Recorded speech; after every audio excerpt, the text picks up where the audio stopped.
7월 9일 하루를 시작하는 말씀입니다. 오늘 본문은 시편 9편입니다. 내가 전심으로 여호와께 감사하오며 주의 모든 기이한 일들을 전하리이다. 내가 주를 기뻐하고 즐거워하며 지존하신 주의 이름을 찬송하리니 내 원수들이 물러갈 때에 주 앞에서 넘어져 망함이니이다. 주께서 나의 의와 송사를 변호하셨으며 보좌에 앉으사 의롭게 심판하셨나이다. 이방 나라들을 책망하시고 악인을 멸하시며 그들의 이름을 영원히 지우셨나이다. 원수가 끊어져 영원히 멸망하였사오니 주께서 무너뜨린 성읍들을 기억할 수 없나이다. 여호와께서 영원히 앉으시며 심판을 위하여 보좌를 준비하셨도다. 공의로 세계를 심판하시며 정직으로 만민에게 판결을 내리시리로다. 여호와는 압제를 당하는 자의 요새이시요 환난 때의 요새이시로다. 여호와여, 주의 이름을 아는 자는 주를 의지하오리니 이는 주를 찾는 자들을 버리지 아니하심이니이다. 너희는 시온에 계신 여호와를 찬송하며 그의 행사를 백성 중에 선포할지어다. 피 흘림을 신문하시는 이가 그들을 기억하시며 가난한 자의 부르짖음을 잊지 아니하시도다. 여호와여, 내게 은혜를 베푸소서. 나를 사망의 문에서 일으키시는 주여, 나를 미워하는 자에게서 받는 나의 고통을 보소서. 그리하시면 내가 주의 찬송을 다 전할 것이요 딸 시온의 문에서 주의 구원을 기뻐하리이다. 이방 나라들은 자기가 판 웅덩이에 빠지며 자기가 숨긴 그물에 자기 발이 걸렸도다. 여호와께서 자기를 알게 하사 심판을 행하셨으며 악인은 자기가 손으로 행한 일에 스스로 얽혔도다. 악인들이 스올로 돌아가며 하나님을 잃어버린 모든 이방 나라들이 그리하리로다.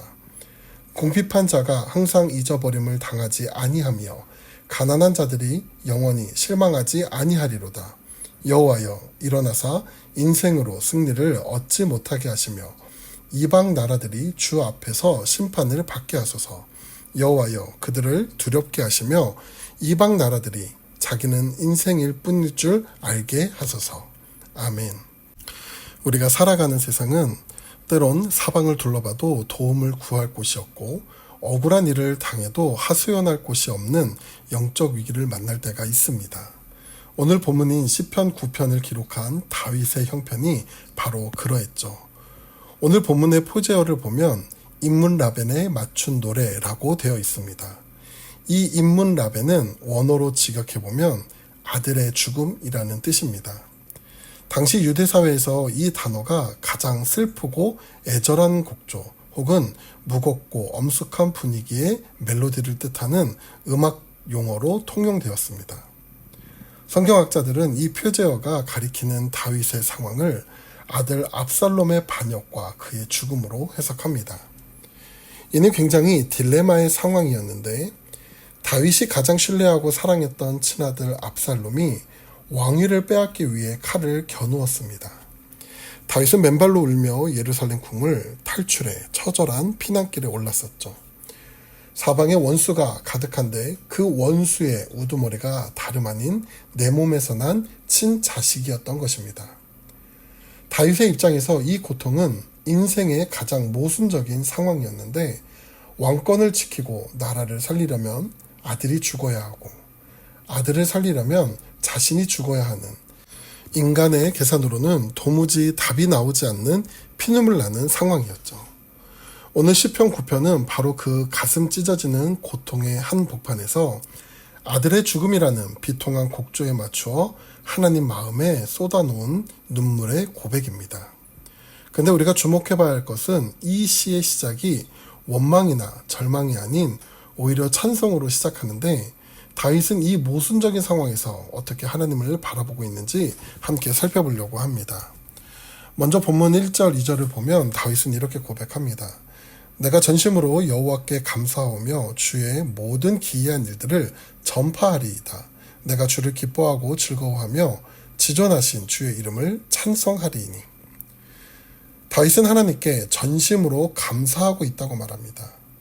자식이 칼을 겨누고 쫓아오는 상황에서 어떻게 마음을 다해 감사할 수 있을까요? 그 비밀이 주의 모든 기이한 일들을 전파하리이다 라는 고백에 담겨 있는데, 여기 기이한 일들이라는 단어의 히브리어의 자음 배열을 조금 바꿔보면 다윗이 소년 시절에 겪었던 거인 골리앗의 죽음을 떠올리게 되는데, 다윗은 지금 친아들의 반역이라는 거대한 위기 앞에서 과거 아무것도 아닌 시절에 만군의 여호와의 이름 하나만 믿고 거구 골리앗을 쓰러뜨리게 하셨던 하나님의 기이한 구원의 역사를 기억해내고 있는 것이죠. 고난 가운데 사단은 우리의 시선을 현재의 문제에 묶어두려 하는데, 문제 가운데 이제 내 인생은 끝났다, 가장 가까운 사람도 너를 배신하지 않았느냐라며 절망을 속삭이죠. 그때 우리가 해야 할 영적 전쟁이 무엇입니까? 과거 내 삶에 이미 역사하셨던 하나님의 신실한 은혜들을 기억해내는 것입니다. 이어 3절에서 5절을 보면 다윗은 구체적으로 하나님이 어떻게 일하셨는지 분명하게 선언하는데, 먼저 주님께서 직접 의로운 재판을 베풀어 다윗의 억울함을 변호해 주셨고, 둘째, 그 공의 앞에 대적들과 악인들이 설 때 실족하여 완전히 넘어져 멸망했다고 말합니다. 자신의 힘으로 상처를 갚으려 하면 내 영혼이 망가지지만 하늘의 재판장이신 하나님께 맡기면 주님이 악인을 책망하시고 그들의 이름을 영원히 지워버리신다는 것이죠. 오늘 우리의 문제도 우리의 힘이 아닌 의로우신 하나님 앞에 먼저 맡기고 기도할 때 하나님의 일하심을 보게 될 줄 믿습니다. 이어 다윗은 인생의 재판장이 누구인지를 깊이 묵상하는데 7절, 8절 말씀에 보면 여호와께서 영원히 앉으시며 심판을 위하여 보좌를 준비하셨도다. 공의로 세계를 심판하시며 정직으로 만민에게 판결을 내리시리로다 라고 고백합니다. 여기 보면 하나님은 심판을 위해 보좌를 준비하셨다고 하는데, 이는 온 세상과 만민을 오직 완벽한 공의와 정직으로만 판결하시는 참된 재판장이심을 말하며, 그분이 거하시는 이 재판정은 억울한 송사와 고통을 당하는 의인들에게 가장 안전한 보호소이자 요새가 되는데, 그 이유는 재판장이신 하나님이 동시에 나를 변호하시는 완벽한 나의 변호사가 되어주시기 때문입니다. 반면 자신들이 마치 신이라도 된 양 교만하게 굴었던 악인들에게는 너희는 그저 유약하고 한계가 있는 한 줌의 인생일 뿐이다 라는 엄중한 진실을 폭로하는 장소가 되는 것이죠. 결과적으로 이 재판정은 억울함과 고통 속에 있는 성도가 세상에 절망하지 않고 공의로운 하나님만을 끝까지 신뢰하고 의지할 수 있게 만드는 소망의 근거가 됩니다. 이제 마지막으로 다윗은 다시 한번 처절한 현실의 고통을 하나님께 그대로 쏟아놓으며 부르짖고 있는데 13절에 보면 여호와여 내게 은혜를 베푸소서, 나를 사망의 문에서 일으키시는 주여 나를 미워하는 자에게서 받는 나의 고통을 보소서 라고 고백합니다. 조금 전까지 찬양의 고백을 하던 다윗이 다시 나의 고통을 보아달라고 비명을 지릅니다. 사실 다윗의 이러한 모습이 우리의 삶을 보여주기도 합니다. 우리는 새벽의 눈물로 은혜를 받다가도 문을 열고 험한 현실로 나아가면 여전히 숨이 막히는 고통을 마주하게 되죠. 이러한 상황에 대해 다윗은 지금 자신이 자식의 칼날 앞에 목숨이 경각에 달린 극심한 위기 앞에 서 있다고 고백한 것입니다. 그러나 다윗의 기도는 탄식으로 끝나지 않는데 14절을 보면 그리하시면 내가 주의 찬송을 다 전할 것이요 딸 시온의 문에서 주의 구원을 기뻐하리이다 라고 말합니다. 다윗은 지금 비록 죽음의 문 앞에 서서 울고 있지만 하나님의 손에 붙들린 자신이 궁극적으로 도달할 곳은 딸 시온의 문, 즉 예배의 문이요 생명의 문임을 확신하고 있는 것이죠. 다윗은 하나님께서 자신을 사망의 문턱에서 반드시 일으키사 마침내 하나님의 성전 문에서 구원을 노래하게 하실 것을 믿음의 눈으로 바라보고 있는 것입니다.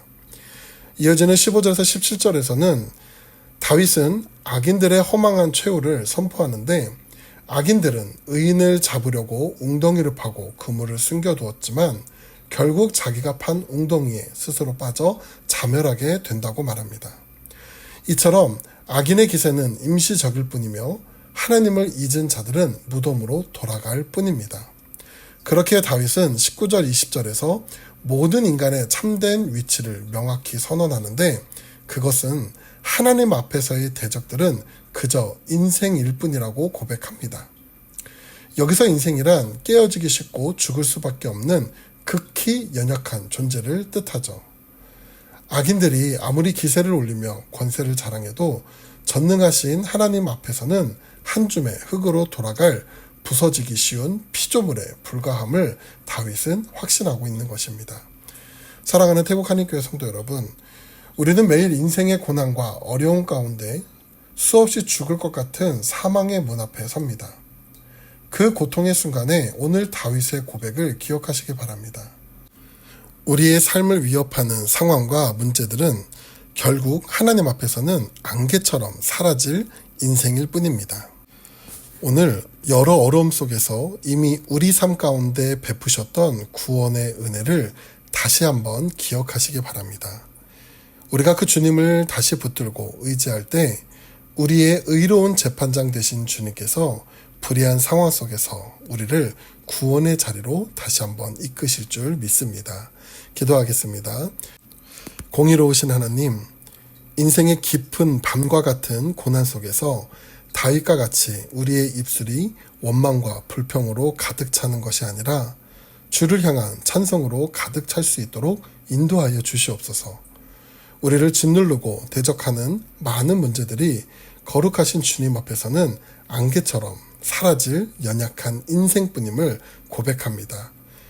고난의 상황 속에서 오직 하나님만이 우리의 참된 피난처가 되어 주시옵소서. 그리고 그 주님 앞에 안길 때 우리의 삶이 구원으로 인도되는 은혜의 삶이 될 수 있도록 인도하여 주시옵소서. 감사드리며 예수님의 이름으로 기도드립니다. 아멘.